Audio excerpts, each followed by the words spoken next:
আজকের ক্লাস ভারতীয় লোকনৃত্য।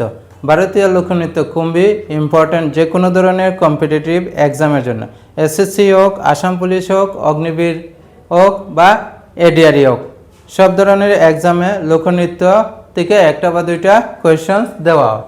আজকের লোকনৃত্যে পার্ট 3, আমি অলরেডি পার্ট 1 এবং পার্ট 2 করানো হয়েছে, আজকে পার্ট 3। সিকিমের ভারতীয় লোকনৃত্যগুলির মধ্যে পড়ে স্নো লায়ন, তামাং সেলো, ইয়াকছম, চৌফাট। পশ্চিমবঙ্গের লোকনৃত্যগুলির মধ্যে পড়ে বাউল, সাঁওতাল, লাঠি।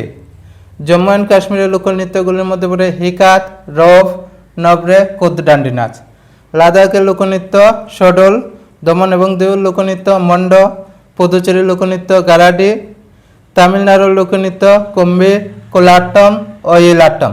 কুম্বি আর কোলাট্টম অন্ধ্রপ্রদেশেরও লোকনৃত্য। তেলেঙ্গানা গুসাদি, লাম্বাডি।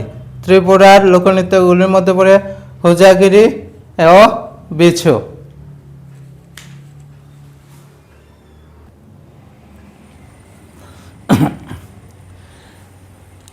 ধ্রুপদী নৃত্য। ধ্রুপদী নৃত্য 8 প্রকার। ধ্রুপদী নৃত্য 8 প্রকার।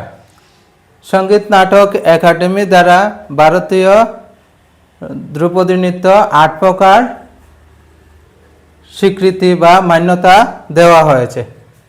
তার মধ্যে ভরতনাট্যম। ভরতনাট্যম হলো তামিলনাড়ু রাজ্যের ক্লাসিক্যাল ডান্স। কত্থক উত্তরপ্রদেশের, কথাকলি কেরালা, কুচিপুড়ি অন্ধ্রপ্রদেশ, ওড়িশা, মণিপুরি মণিপুর, মোহিনী অট্টম কেরালা রাজ্যের, সত্রিয় আসাম। সত্রিয় 2000 সনে সঙ্গীত নাটক একাডেমির দ্বারা স্বীকৃতি পায়। আর সত্রিয় নৃত্য শ্রীমন্ত শঙ্করদেবে প্রতিষ্ঠিত করেছিল। ধ্রুপদী নৃত্য আর লোকনৃত্যের মধ্যে তফাৎ আছে। কোনো কোনো সময় দেওয়া রাখবো যে কোনটা অপশন লোকনৃত্য, কোনটা ধ্রুপদী নৃত্য। ধ্রুপদী নৃত্য 8 প্রকার। লোকনৃত্য অনেক প্রকার আছে। প্রত্যেকটা স্টেটেরই 8টা, 10টা, 15টা, 20টা করেও থাকতে পারে, কিন্তু ক্লাসিক্যাল নৃত্য শুধু 8টা আছে।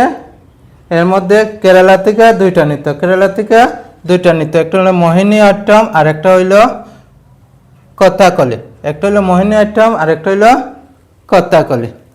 তো আজকের এই ক্লাস নিয়ে আমরা ডান্স হিসেবে, নৃত্য হিসেবে যত ধরনের কোয়েশ্চেন হইতে আসলো এটা কমপ্লিট, তারপরে এমসিকিউ দেওয়া হইব।